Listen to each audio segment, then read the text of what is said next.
Hi, my name is Jordan Richard, and I'm going to be doing my informative speech on the opioid epidemic that is currently sweeping through the country, and also the influence that the pharmaceutical industry has on this. So, to start, over a few months ago, my best friend was hospitalized with an ovarian cyst. So, after undergoing surgery for this cyst, she was prescribed oxycodone, Dilaudid, and a very high dosage of ibuprofen all at the same time. And on top of that, she was constantly being given morphine to ease the pain while she was in the hospital.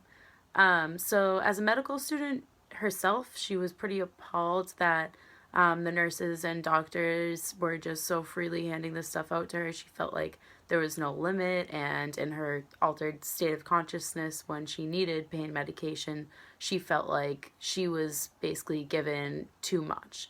And she was skeptical about this, and we had a lot of conversations about it. So they gave her a prescription for 6 oxycodone and 30 Dilaudid. If someone were to take a Dilaudid pill every day for 30 days, they would absolutely be addicted. So her being smart obviously only took the amount she needed and got rid of the rest. So someone else that I went to high school with didn't have the same kind of willpower. This person ended up being addicted to heroin at just age 16 after undergoing surgery for a broken bone, I believe. And he was prescribed OxyContin for pain relief for his injury and ended up getting addicted to that. And next thing you know it, he's 17 years old and dropping out of high school and living on the streets.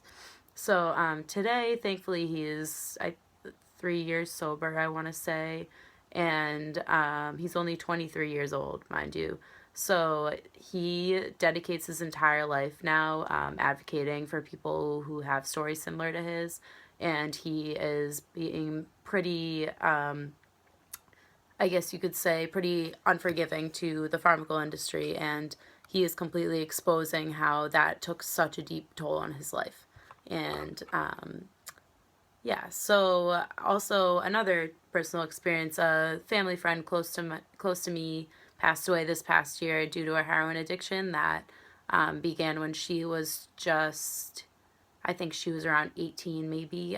So when she was going to Peabody High, which is where I also went, but she was about 10 years older than me, and when she was going to Peabody High, there was a huge opioid epidemic there at the time, and she found an opportunity to buy OxyContin off of someone who had been prescribed it after surgery, and was selling it illegally, and she ended up getting addicted to that. And then fast forward a few months, she was addicted to heroin, and fast forward 10 years, she unfortunately passed away because of heroin.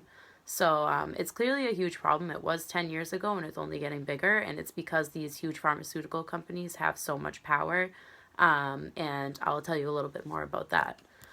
So basically, these companies are a sales force, and the highest ranking. The most important thing to note when discussing a business and a sales force is that their main goal is to receive a profit. So if you think about how a car salesperson manipulates their sales, they sell you their product in a specific manner to make you feel as though you can trust them, and that they want nothing more from you than to ease your everyday activity. That's kind of the relationship that is made during that transaction, even though everyone knows the real goal at the end of the day. So people tend to not think about this when it comes to the medical field. And it's really important to keep this in mind when you or a loved one is in the hospital, that you should definitely do your research and make sure that what you're being given isn't an amount that's going to have the potential to make you addicted, no matter how strong your willpower is. So these big pharmaceutical companies, they will go into doctors' offices, and they'll arrange dinners and these festive and fancy occasions, which is completely paid for by them, to pitch their sales and pitch their sales of a prescription drug. And basically tell them where their sales need to be in order to receive so and so from them. So it's fully a business between the pharmaceutical company and the doctor. So this is basically what heroin has become. I mean, not heroin, I'm sorry, what Western medicine has become. And it's been way too long that it's been this way. And I think that it's nice to see that we're having some holistic remedies come to the surface, becoming a little bit more popular. But it's still definitely not people's first option. It's kind of even looked at as a little bit taboo to use a holistic remedy, a natural remedy, to cure pain or to cure disease or whatever, rather than Western medicine, like using pharmaceuticals and pills and whatever.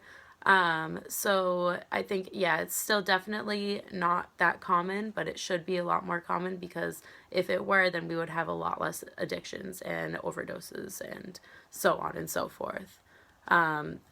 In fact, since 1999, the number of overdose deaths involving opioids has quadrupled. That's including prescription opioids and heroin. And from 2000 to 2015, more than 500,000 people have died from drug overdoses. 91 Americans still die every day from an opioid overdose, and that number is growing.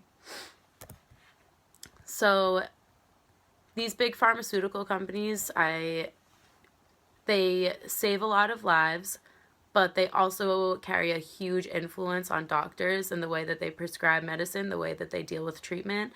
And this has had a huge effect on people's lives. And this isn't really, and this sounds like it could be opinionated, but it's really just a fact. It's a proven fact. And anyone who has survived addiction, or who has had a loved one that's passed away because of addiction or because of overdose, in this regard, can tell you the same thing. Thank you for listening.